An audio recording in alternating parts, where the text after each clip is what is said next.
to royal matters now. The Princess of Wales has said she's excited by a new report on prioritising early childhood, a cause, as we know, that she's closely associated with. Yes, the task force findings claim that the UK could reap £45.5 billion in economic benefits if firms prioritise early childhood. Well, let's talk about this now with our royal correspondent, Cameron Walker. Good morning, Cameron. Good morning. I suppose it's characteristically Catherine, isn't it, to say she doesn't want to distract from this report by sort of people talking about her health. But we should start probably by saying she said she's not feeling well enough to come and talk about this in public, but sort of saying she's watching it, keeping a close eye from behind closed doors. Yeah, absolutely. This should not be seen as a return to work by the Princess of Wales, but I have been told she's A, read the report and B, been briefed on it. But this all stems really from her work when she started being a working member of the royal family, where she was working closely with people suffering from addiction, mental health problems. And what she found is all of these issues tend to stem from a poor start in life, so the first 5 years of a child's life.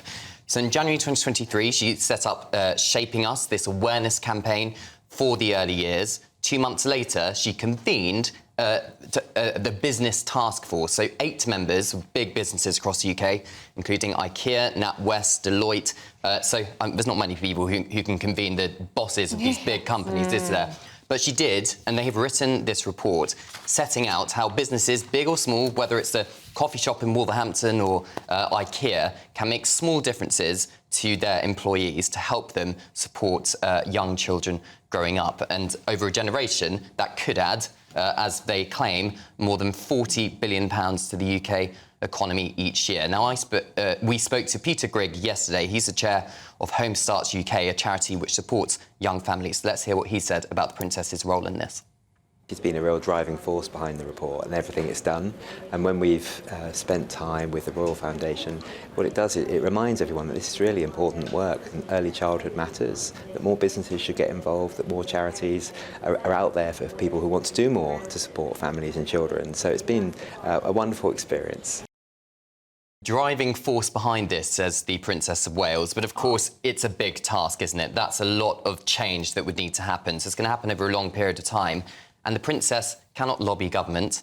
She can't be political. So it's really, I think she's trying to encourage the private sector to do as much as they can and support and create societal change. But as you were saying, who else could bring together that many companies, that many conglomerates together under one roof? It is, of course, the Princess of Wales. Absolutely. So wonderful news for her. We hear that she's excited by that. Also, so wonderful to see the King and Queen yesterday at Chelsea, and especially with the children and their special nicknames. Absolutely. And, of course, the King is now the new patron of the Royal Horticultural Society, who sets up the Chelsea Flower Show, taking after his mother, who had the title for 70 years, Queen Elizabeth II. The school children in the No Adults Allowed garden. The King and Queen were both given badges. The King had a King of Compost badge. The Queen had a Queen of Bees badge. Of course, it was all about the environment and the rest of it. Sullivan Primary School is the school children they met. The Queen even revealed she'd watched Bridgerton as well during the visit as well, which obviously the new season is coming out. So she's a fan of that. And I think it's just lovely seeing the King particularly out and about. He is still, of course, battling cancer. He's still having treatment.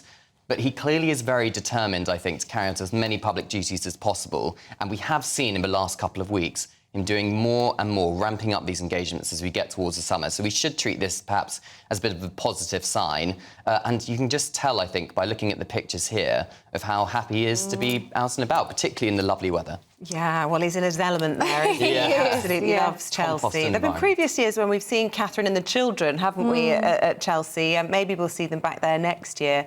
But lovely to see them, as you say. And I like that they call her Queen of the Bees, not Queen Bee. Yeah. Queen Bee is a bit more sort of pointy, isn't it? But that's fabulous. OK, Cameron, thanks very much. Thank you very much indeed. And you can tell as well, I think, that the King is buoyed by those sorts of visits, isn't he? He loves being with people, and as you say, in his element. Yeah, he totally shares his mother's views that he needs to be seen to be believed. Yes. You know, it's part of the monarchy is that he needs to be out and about, which is why he's been so frustrated by having had this cancer diagnosis so early on in his reign. But anyway, great to see him out and about.